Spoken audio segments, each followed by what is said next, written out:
இப்போ வரக்கூடிய விஷ்ணுபதி புண்ணிய காலம் நமக்கு பார்த்தீங்கன்னா மாசி மாதம். அப்போ கும்ப ராசியில் சஞ்சாரம் பண்ணார். கும்பம்னாலே நமக்கு என்ன, ராசியோட 11வது காலபுருஷ தத்துவம் பிரகாரம் 11வது ராசியாக சொல்லப்படுது. நாங்கள் எதுவுமே பண்ணலை, வழிபாடு பண்ணலை, உழைக்கணும். நம்ம கண்டிப்பாக வழிபாடு பண்ணலை, வேறு எந்த விஷயமும் பண்ணலைனாலும் நல்ல காலம் கெட்ட காலம் இருந்தாலுமே இந்த வழிபாடு பண்ணும்போது வேறு எந்த சிக்கலையும் நம்மளை மாட்டாமல் டல் பண்ணி சோம்பேறித்தனம் மாற்றுறது சனி பகவான். மற்றபடி அவங்களுடைய ஜாதகத்தில் ப்ளஸ் கிரகமாகவும் இருக்கலாம், மைனஸ் கிரகமாக இருக்கலாம். ராகு வரலாம், புதன் வரலாம், சூரியன் வரலாம், சுக்கரன் வரலாம், செவ்வாய் வரலாம், மற்றபடி எதுனால வரட்டும். ஆனால் மேஜர் கிரகம் நமக்கு சந்திரனும் சனி. ஏன் நான் பெருமாள் கோயிலுக்கு நம்ம இந்த விஷ்ணுபதி புண்ணிய காலத்து பெருமாள் கோயிலுக்கு போக சொல்கிறேன்னா, சனிக்கிழமையில் சனி பகவானுக்கு உகந்ததுன்னு சொல்கிறோம். பெருமாளுக்கும் பார்த்திங்கன்னா சனிக்கிழமை யாரெல்லாம் இந்த வருடத்தோட கடைசி இப்போ வரக்கூடியது மாசி, அடுத்தது வைகாசி, ஆவணி, கார்த்திகை. இந்த 4 மாதத்துலேயும் பார்த்தீங்கன்னா ஆக்சுவலாக இந்த 4 மாதத்துல மாசின்றது மாசி மாதம் கும்பராசி, சனி பகவானோட வீடு அது. வணக்கம் மக்களே, இன்னைக்கு ஆன்மீக வேல் நிகழ்ச்சியில் யாரை சந்திச்சு பேச போறோன்னா ஜோதிடர் கஜலட்சுமியை சந்திச்சு நிறைய விஷயங்கள் கேட்டு தெரிஞ்சுக்கலாம். வாங்க. வணக்கம் மேம், எப்படி இருக்கீங்க? நல்லா இருக்கேன். ஸோ ரொம்ப நாள் ஆச்சு. சரி மேம், உங்ககிட்ட கேட்டாலே சில விஷயங்கள் புதுசாக சொல்லுவீங்க. ஓ இப்படியெல்லாம் இருக்கா, இந்த மாதிரியெல்லாம் பேசுவாங்களா அப்படிங்கிறது தோணும். விஷ்ணுபதி புண்ணிய காலம் இது நம்ம ஏற்கனவே பேசியிருக்கோம் நிறைய இடங்கள்ல.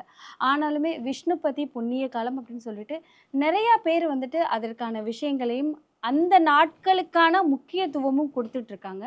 விஷ்ணுபதி புண்ணிய காலம் அப்படின்னா என்ன அப்படிங்கிறத மக்களுக்கு கொஞ்சம் தெளிவாக சொல்லுங்க. விஷ்ணுபதி புண்ணிய காலம் அது நம்ம ஏற்கனவே சொன்ன மாதிரி தான், அந்த பேர்லேயே இருக்குது புண்ணிய காலம்.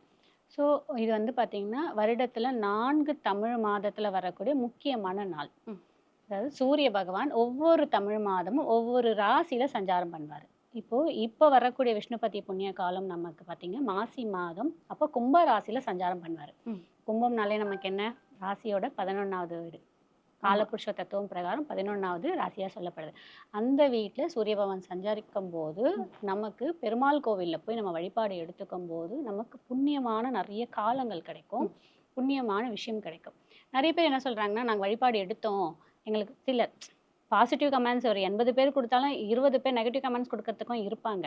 ஆனால் அவங்க எல்லாருக்கும் ஒரே விஷயம் நான் என்ன சொல்லிக்க விரும்புகிறேன் அப்படின்னா, வழிபாடு பக்தி இது எல்லாமே நமக்கு பலனை கொடுக்கறத விட முதல்ல நம்மளை நல்லொழுக்கம் பண்ணும். கண்டிப்பாக. ஓகேங்களா?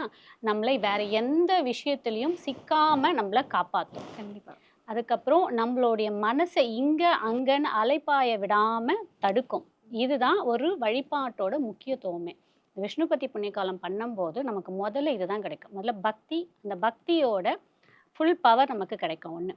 2வது நம்மளுடைய மனசு எங்கேயுமே அலைப்பாயாது. 3வது நல்லொழுக்கம். நம்ம இங்கே எதுவுமே பண்ணலை, வழிபாடு பண்ணலை, உழைக்கணும். நம்ம கண்டிப்பாக வழிபாடு பண்ணலை, வேறு எந்த விஷயமும் பண்ணலைனாலும் நல்ல காலம் கெட்ட காலம் இருந்தாலுமே இந்த வழிபாடு பண்ணும்போது வேறு எந்த சிக்கலையும் நம்மளை மாட்டாமல் தடுக்கும். சிறப்பு. இப்போ விஷ்ணுபதி புண்ணிய காலம் அப்படின்னு சொல்லும்போது நிறைய பேர் ஒரு விஷயம் சொல்கிறாங்க, என்னால் ஒரு நிலையில் இருக்க முடியல, என் மனசு எப்போ பார்த்தாலும் எதையாவது சிந்திச்சுட்டே இருக்குது, இல்லை ரொம்ப மந்தமாக இருக்குது, கடவுள் வழிபாடு கூட என்னால் ப்ராப்பராக பண்ண முடியல, ஒரு ஸ்டாண்டர்டாக இருக்க முடியல அப்படிங்கிற நிறைய விஷயங்கள் சொல்கிறோம். இந்த விஷ்ணுபதி புண்ணிய காலத்தில் இதெல்லாம் பண்ணுனா அவங்களால இந்த மாதிரி புலம்புறவங்கனால அந்த விஷயத்துலேருந்து தெளிவுபட முடியுமா? கண்டிப்பாக. ஆக்சுவலாக நீங்கள் சொன்னதுக்கு ஒரு மெயின் காரணம்னு பார்த்தீங்கன்னா சந்திரன் தான். ஏன்னா சந்திரன் தான் 2 நாளைக்கு ஒரு முறை ஒரு வீடு மாறுறவர். இந்த சந்திர பகவானை பொறுத்த வரைக்கும் நமக்கு எப்பயுமே மனசை கெடுக்கிறவர் யாருன்னா சந்திரன் தான். ஓகே. நம்மளை டல் பண்ணி சோம்பேறித்தனம் ஆக்குறது சனி பகவான் இவங்க. மற்றபடி அவங்களுடைய ஜாதகத்தில் ப்ளஸ் கிரகமாகவும் இருக்கலாம், மைனஸ் கிரகமாக இருக்கலாம். ராகு வரலாம், புதன் வரலாம், சூரியன் வரலாம், சுக்கரன் வரலாம், செவ்வாய் வரலாம், வட்டவரடி எது வேணாலும் வரட்டும். ஆனால் மேஜர் கிரகம் நமக்கு சந்திரனும் சனியும். ஏன் நான் பெருமாள் கோயிலுக்கு நம்ம இந்த விஷ்ணுபதி புண்ணிய காலத்தில் பெருமாள் கோயிலுக்கு போக சொல்கிறேன்னா, சனிக்கிழமையில் சனி பகவானுக்கு உகந்ததுன்னு சொல்கிறோம். பெருமாளுக்கும் பார்த்திங்கன்னா சனிக்கிழமை. யாரெல்லாம் பெருமாளை சனிக்கிழமை வழிபாடு எடுக்கிறாங்களோ சனி தோஷத்துலேருந்து விலகிடுவாங்க, காப்பாற்றப்படுவாங்க. கண்டிப்பாக. ஓகேங்களா? அதே மாதிரி சந்திரனும் நம்ம திருப்பதி ஸ்தலம் என்ன சொல்கிறோம், சந்திரன் சந்திரன் ஸ்தலம் சொல்றோம். ஆமா. ஸோ இந்த 2 பிரச்சனை இருக்கிறவங்க கண்டிப்பா விஷ்ணுபதி புண்ணிய காலம் வழிபாடு எடுக்கும்போது கண்டிப்பா ஒரு மாற்றம் இருக்கும். முதல்ல அவங்க மனசு ஒரு நிலைக்கு வரும். ஒரு அமைதியான ஒரு சூழல் வரும். மனசும், புத்தியும் ஒரு ஒரு ஒரு கோட்டுக்குள்ள வந்துருச்சுன்னு வச்சுக்கங்களேன், ஒரே ஒரு கோட்டுக்குள்ள வந்துருச்சு அப்படின்னா, அவங்க எடுக்கக்கூடிய அனைத்து விஷயமும் கரெக்டாவும் இருக்கும், தெளிவாவும் இருக்கும். ஓகே. இப்ப விஷ்ணுபதி புண்ணிய காலம் அப்படின்னு சொல்லும்போதே, அந்த பேர்லயே இருக்கு. விஷ்ணு அப்படின்னு சொன்னாலே நம்மளோட கோவிந்தா, நம்மளோட ஏழுமலையான் அவருக்கு தான் விஷ்ணுபதி புண்ணிய காலம். இந்த விஷ்ணுபதி புண்ணிய காலம் சொல்லும்போது, அந்த பெருமாளுக்குரிய புரட்டாசி மாதம் அந்த புண்ணிய காலமும், அந்த அந்த மாதங்களிலும் நம்ம வந்துட்டு பெருமாளை தான் வழிபடலாம். வணங்குறோம். ஸோ அந்த மாதத்துல வணங்குறதுக்கு கும்பிடுறதுக்கான பலன் இந்த விஷ்ணுபதி புண்ணிய காலத்துல கிடைக்குமா? அந்த மாதம் மட்டும் இல்ல. நீங்க ஒரு வருடம் வணங்கக்கூடிய அனைத்து புண்ணியமும் இந்த விஷ்ணுபதி புண்ணிய காலம்ல போய் நீங்க வணங்கும்போது கிடைக்கும். அதுக்கு தான் முன்னாடியே ஒரு காணொளியில சொல்லியிருக்கேன். எப்பேர்ப்பட்ட தலையெழுத்து, எப்பேர்ப்பட்ட வறுமை, எப்பேர்ப்பட்ட தரித்திரம், இதுல இருந்து எல்லாம் விடுபடணும் விஷ்ணுபதி புண்ணிய காலம் போய் நம்ம வழிபாடு எடுக்கும்போது கண்டிப்பா ஒரு மாற்றம் கிடைக்கும். ஆஹா. ஒரே நாள்ல எந்த ஒரு கர்மாவும் கிளியர் ஆகி நமக்கு தலையெழுத்து டோட்டலா மாறலனாலும் படிப்படியா கண்டிப்பா படிப்படியா ஒரு மாற்றம்ன்றது இருக்கும். அதுதான் இந்த விஷ்ணுபதி புண்ணிய காலம். அதுக்கு தான் வருடத்துல 4 முறை நமக்கு வருது. எப்பப்ப நான் எப்பப்ப வருது சொல்லிடுறேன். மேம்? எப்பப்ப நான் சொல்லிடுறேன். மாசி, இந்த வருடத்தோட கடைசி இப்ப வரக்கூடியது மாசி. அடுத்தது வைகாசி, ஆவணி, கார்த்திகை. இந்த 4 மாதத்திலையும் பார்த்தீங்க ஆக்சுவலா இந்த 4 மாதத்துல மாசின்றது வந்து மாசி மாதம் கும்பராசி, சனி பகவானோட வீடு அது. ஓகே. வைகாசி மாதம் வைகாசி மாதத்துல சூரிய பகவான் எங்க இருப்பாருன்னா சுக்கரனோட வீட்டில் இருப்பார், ரிஷப வீட்டில் இருப்பார். ஸோ சுபபோக வாழ்க்கையும் நமக்கு கிடைக்கும். அடுத்தது நமக்கு ஆவணி மாதம், அவர் சொந்த வீட்டான சூரியன் சிம்ம வீட்லேயே இருப்பார், ராஜ வாழ்க்கை கிடைக்கும். அடுத்தது கார்த்திகை மாதம், கார்த்திகை மாதம் விருச்சிகம், விருச்சிகம் வீட்டில் வரக்கூடிய போது சூரிய பகவான் வரும்போது தான் நமக்கு கார்த்திகை மாதம் விஷ்ணுபதி புண்ணிய காலம். செவ்வாய் இருந்தால் தான் நமக்கு பூமிக்காரகர், தைரியம், வீரம் எல்லாம் கொடுக்கக்கூடிய கடவுள் யாரு? செவ்வாய். ஸோ இந்த முக்கிய ராஜகிரக வீட்டில் சூரிய பகவான் வரும்போது விஷ்ணுபதி புண்ணிய காலம்னு சொல்லிட்டு ஒரு காலம் வருது. நம்ம அந்த காலத்தை பயன்படுத்திக்கும் போது அந்த ரீதியான இருக்கக்கூடிய தோஷங்கள் கண்டிப்பாக விலகும். இப்ப இந்த விஷ்ணுபதி புண்ணிய காலம் அப்படின்னு சொல்லும்போது, நீங்க சொல்ற மாதிரி இந்த 4 ராசி உள்ளவங்களுக்கு மட்டும்தான் நல்லது நடக்குமா? அதாவது அந்த 4 ராசியில வந்து சனீஸ்வரர் இருப்பாரு, சந்திரன் இருப்பாரு அப்படின்னு சொல்லும்போது, மீதி இருக்கிற மொத்தம் 12 ராசிகள் மத்தவங்களுக்கும் இது பெஸ்டா இருக்குமா? இல்ல இது ஏன்னா எல்லாரும் யோசிப்பாங்க, இல்ல இல்ல அப்ப இது யாரு கும்பிடலாம்? இந்த ராசியில இருக்கவங்க நம்ம ஆட்களுக்கு இப்படி ஒரு டவுட்டுமே வரும். அதனால நான் கேட்கிறேன். இல்ல இல்ல இது வந்து எல்லாருமே வந்து வழிபாடு எடுத்துக்கலாம். இது நான் எக்ஸாம்பிள் ஏன் சொன்னேன்னா, இந்தந்த ராசியில சூரியன் சஞ்சாரம் பண்ணும்போது நமக்கு தமிழ் மாதம் வரக்கூடிய நாள்ல விஷ்ணுபதி புண்ணிய காலம் முன்னோர்கள் வச்சிருக்காங்க. நான் திரும்பவும் சொல்றேன், இப்போ நம்ம ஒரு வருடத்துக்கு முன்னாடி நம்ம தான் வந்து விஷ்ணுபதி புண்ணிய காலம் பேசணும். ஆமா. ஓகேங்களா? இப்ப ஆமா. எல்லாரும் பேசுறாங்க. But நிறைய இல்ல நான் முதல்ல கேட்கும்போது இந்த வார்த்தை புதுசா இருந்தது. என்ன இது புதுசா இருக்குன்னா, இப்போ எல்லாருமே இந்த வார்த்தைய யூஸ் பண்ணி பேச ஆரம்பிச்சுட்டாங்க.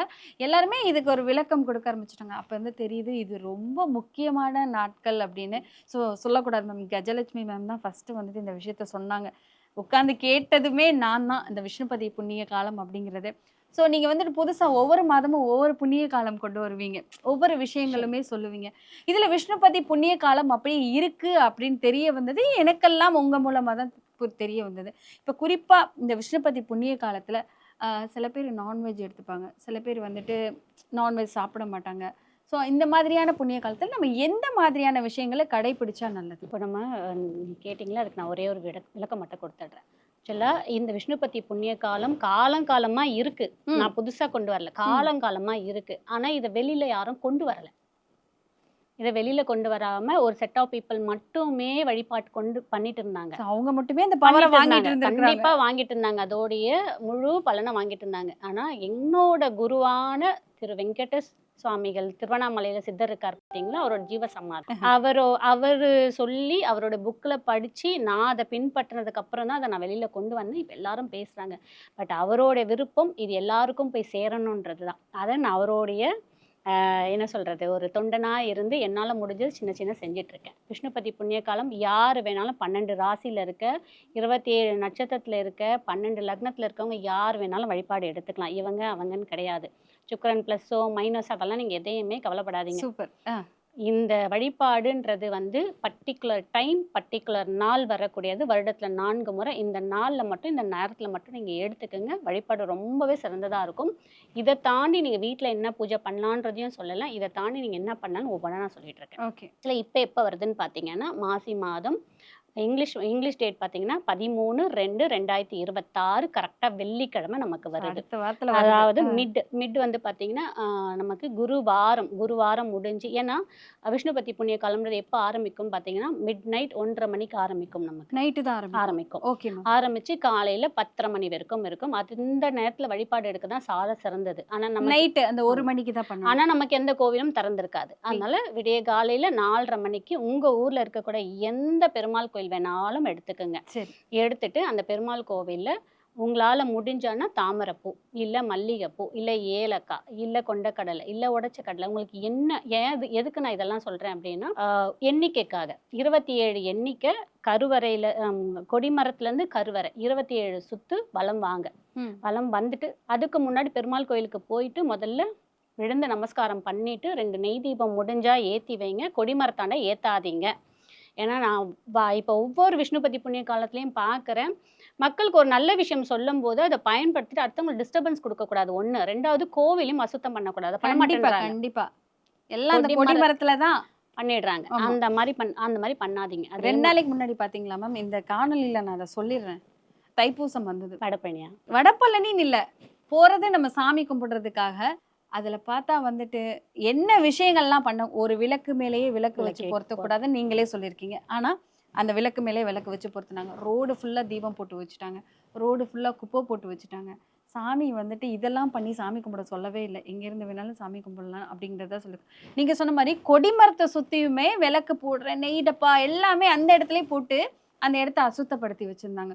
ஸோ இந்த விஷயம் கண்டிப்பாக நம்ம சொல்லணும். நானும் திரும்ப என்ன சொல்கிறேன்னா, எல்லாம் போகிற கோவிலுக்கே ரொம்ப பெரிய கோயிலுக்கே போகணும்னு போகாதீங்க. சின்ன சின்ன கோயிலுக்கே போங்க. நான் போன தைப்பூசம் வீடியோக்குமே அதுதான் சொன்னேன். சின்ன முருகர் கோயிலுக்கு போங்க. இல்லை அம்பாள் கோயிலில் இருக்க முருகருக்கு போய் நீங்கள் பாலுக்கு வாங்கி கொடுங்க அபிஷேகத்துக்கு. வடபழனி, சிறுவாபுரி, அது திருப்போரூர் அந்த மாதிரி கோயிலுக்கு போனீங்கன்னா 5 மணி நேரம் என்ன 10 மணி நேரம் கூட ஆகதான் வந்திருக்காங்க. செய்யும். ஆமா. நீங்க சின்ன சின்ன கோவிலுக்கு போங்க. எங்க இருந்தாலும் நம்ம முருகர் நமக்கு அருள் கொடுப்பாரு. வீட்டுல இருந்தாலுமே முருகர் நீங்க தூய்மையா நம்ம வந்து வணங்கும் போது கண்டிப்பா அதனோட அருள் நமக்கு கிடைக்கும். அரோகரான்னு அங்க ஒரே இடத்துல உட்கார்ந்து சொன்னாலே போதும், அந்த வார்த்தைக்கு பவர். அதை சொன்னா அது யாரும் புரிஞ்சிக்க மாட்டேன்டாங்க. மத்த நாள்ல போக மாட்டேன்டாங்க. அந்த நாள்ல தான் போய் கோவில்ல போய் விடுறதும் விளக்கு போடுறதும் பண்றாங்க. போய் பாருங்க மேம், தானம் கொடுங்க. விளக்கு போடுறதை விட அதிக பலனை கொடுக்கக்கூடிய தானம் தான். உங்களுக்கு கர்மா கழியணும்னா 3ல இருந்து 4 ஜீவராசிக்கு கண்டிப்பா நம்ம தானம் கொடுக்கணும். மனிதர்களுக்கு 4 கால் உள்ள ஜீவராசிக்கு, 2 கால் உள்ள ஜீவராசிக்கு, 3 கால் உள்ள ஜீவராசி, அந்த மாதிரி ஒவ்வொன்றா பிரிச்சுட்டு நீங்க தானம் கொடுக்கணும். தானம் கொடுத்தாலே நம்மளுடைய முழு கர்மா கரையும். 2வது தீபம் ஏற்றி அர்ச்சனை பண்ணி சாமிக்கு பெரிய பெரிய பூமாலெல்லாம் வாங்கி சாத்துறதை விட நீங்க ஒருத்தருக்கு ஒரு தானம் கொடுத்து பாருங்க. உங்களுடைய எவ்வளோ கர்மா விலகி நீங்க என்னெல்லாம் எண்றீங்களோ அதெல்லாம் நடக்கும், நடந்துட்டு இருக்கு. என்கிட்ட ஜாதகம் பார்க்குறவங்களுக்கும் சரி, நான் என் வாழ்க்கையிலையும் சரி அதை தான் பின்பற்றிட்டு இருக்கேன். ஃபாலோ பண்ணுங்க. 1. இப்போ நம்ம விஷ்ணுபதி புண்ணிய காலத்துக்கு வருவோம். 27 பூவோ இல்லை ஏதோ ஒன்று எடுத்து நீங்கள் கொடிமரத்துலேருந்து கருவறைக்கு சுற்றி வாங்க. சுற்றி வந்துட்டு யாருக்காவது ஏதாவது தானம் கொடுங்க. அன்னைக்கு கல்கண்டு வாங்கிட்டு போய் யாருக்காவது தானம் கொடுங்க. முடிஞ்சா மஞ்சள் குங்குமம் தானம் கொடுங்க. அதற்கப்புறம் சாமி பார்க்க முடிஞ்சா பாருங்க, பார்க்க முடியலன்னா நீங்கள் வெளியே நமஸ்காரம் பண்ணிட்டு வந்துடுங்க. அதுக்கப்புறம் வீட்டுக்கு வரும்போது உப்பு வாங்கிட்டு வாங்க, பால் வாங்கிட்டு வாங்க, வெத்தலைப்பாக்கு, வாழைப்பழம் முடிஞ்சா செய்யுங்க. நீங்கள் சொல்லிட்டீங்க நீங்களா காசு கொடுக்க போறீங்கன்னு கேட்காதீங்க. வேணுன்றவங்க செய்யுங்க, முடிஞ்சது. அடுத்தது யார் வீட்டிலலாம் ஐசிங் சக்கரம் இருந்துச்சு அப்படின்னா ஐசிங் சக்கரம் வச்சு பூஜை பண்ணுங்க. ஐசிங் சக்கரத்து மேல தான் மகாலட்சுமி டிராவல் பண்றதாக சொல்லப்படுது. அதுக்கு பேர் பூஜ்ய சக்கரம்னு சொல்லுவாங்க. அதான் சைனீஸ் வேர்டு வந்து ஐசிங் சக்கரம் சொல்லிட்டு. வந்து அதுக்கு தமிழ் பேர் வந்து திருவாட்சி சக்கரம். திருவாச்சி சக்கரம். அந்த சக்கரம் இருந்துச்சுன்னா அந்த சக்கரம் வச்சு பூஜை பண்ணலாம். இல்ல அந்த சக்கரம் இல்லைனாலும் அந்த சக்கரம் மாதிரியே நீங்க கோலம் போட்டுக்கங்க. கோலம் மாவுல அரிசி மாவுல கோலம் போட்டுட்டு பூவால டெக்கரேட் பண்ணி அதுக்கு நீங்க மகாலட்சுமியா நினைச்சு பூஜை பண்ணுங்க. இல்ல அப்படின்னா கோவில்ல போய் கூட அந்த சக்கரத்தை வரைஞ்சி நீங்க பூஜை பண்ணலாம். ரொம்ப ரொம்ப ரொம்ப ஸ்பெஷல். நீங்க அன்னைக்கு பண்ணக்கூடிய பூஜை, அன்னைக்கு பண்ணக்கூடிய தானம், அன்னைக்கு பண்ணக்கூடிய தர்ப்பணம், அன்னைக்கு பண்ணக்கூடிய அனைத்து விஷயத்துக்குமே பலன் டபுள் இல்ல 10 மடங்கு ஜாஸ்தி. சிறப்பு சிறப்பு. ஸோ நீங்கள் இந்த விஷ்ணு பத்தி புண்ணிய காலம் ரொம்ப பயன்படுத்திக்கங்க. விஷ்ணு பத்தி புண்ணிய காலம்ன்றது என்னன்னா விஜயம். விஜயம்னாலே வெற்றின்னு அர்த்தம். நீங்கள் எண்ணக்கூடிய செயல், எண்ணக்கூடிய விஷயம் எல்லாமே வெற்றியாக அடையும் கண்டிப்பாக. கண்டிப்பா. ஸோ விஷ்ணுபதி புண்ணிய காலத்துல இவ்வளோ விஷயங்கள் இருக்கு. ஸோ இந்த குறிப்பா இந்த ராசிக்காரர்கள் இந்த நட்சத்திரக்காரர்கள்னு இல்லை, 12 ராசிக்காரர்களும் 27 நட்சத்திரக்காரர்களும் 12 லக்கணக்காரர்களும் இந்த விஷ்ணுபதி புண்ணிய காலத்துல நீங்க இந்த விஷயங்கள் எல்லாம் பண்ணுனீங்கன்னா உங்களுக்கு விஜயம் தான் அப்படின்னு சொல்லிட்டு மேம் சொல்லியிருக்காங்க. தொடர்ந்து பேசுவோம். நன்றி.